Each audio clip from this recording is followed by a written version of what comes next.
What's up, guys? Welcome back. Your best people are leaving, and it's not because of money. It's because you never learned how to coach them. Most founders either micromanage their top performers, or worse, they ignore them thinking they've got this figured out. And then they're shocked when their best people walk out the door.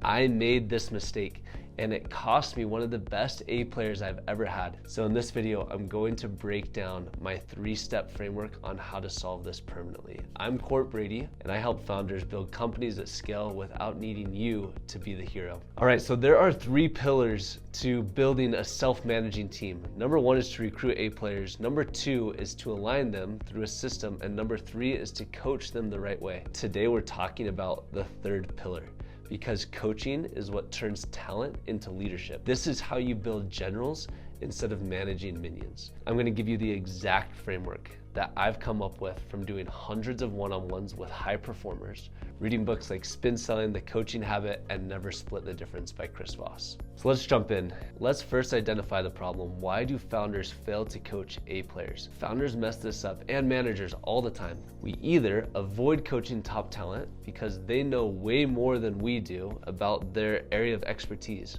or we coach them like we manage a C player. We fix their problems and give answers. Neither of those work with a high performer. When a high performer left my company, they told me I didn't need space. I needed someone who was going to invest in me, help me think clear, help me get further. That was a punch to the gut because I thought I was empowering them, but really I had just abandoned them. So here's the framework, and I use this in every single one-on-one. Step number 1, start with this question. What's on your mind? This is the most powerful question I've ever used. It opens up the conversation without an agenda. It puts them in the control, and it pulls out what they think matters most. This is the question that Facebook uses on its platform. Of all of the questions they can ask, what's on your mind is the question. Therapies use this question, product teams use it, and the reason is because it works. So ask this question and then shut up. Let the silence do its work. Step 2, go deeper with and what else, or tell me more. People default to the surface level answers. They give what's easy, not what's true. And this is your job, to dig beneath the obvious. By asking them, and what else, you unlock the real insight. This builds trust, opens clarity, and it teaches them to dig deeper into solving their own problems. Step number 3 is to use the principles from Spin Selling, S-P-I-N. The first letter S stands for situation, and you word this by saying, so what I'm hearing is this. This confirms understanding, and it gets them to say, that's right. That's right is the most powerful statement that they can say. In Chris Voss's book, Never Split the Difference, he's an FBI hostage negotiator. He talks about how getting people to say that's right is the first step to unlock all discovery within that conversation. Then you move on to P, which is problem. What's the real challenge here for you? Don't fix the problem.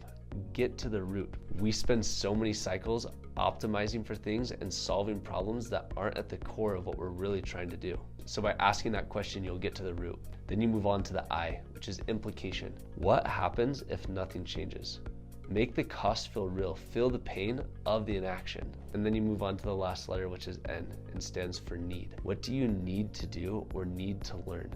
Don't give them the answer, help them find it. Step 4 is to close with clarity. So ask, what's the next step? What do you need to learn? What do you need to do? What do you need to take action on? This is where it's going to be most tempting for you to give advice. So keep your mouth shut and let them come up with the answer. And then once they give it to you, ask, what else? Studies show that performance increases 40% when people are prompted to think of multiple answers. This turns your one-on-ones into a launch pad. So here's the mindset shift. Early stage companies need soldiers. You tell them what to do and they execute. But once you hit that 8 to 12 employee range, the model breaks.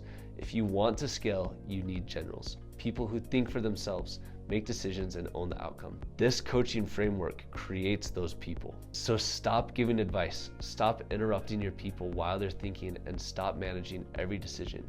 Use this. What's on your mind and what else? Spin selling, situation, problem, implication, and need. And then close with clear next steps and a timeline. This is how you build self-managing leaders. If you're still stuck in making every decision or your best people are leaving, use this framework in your next one-on-one.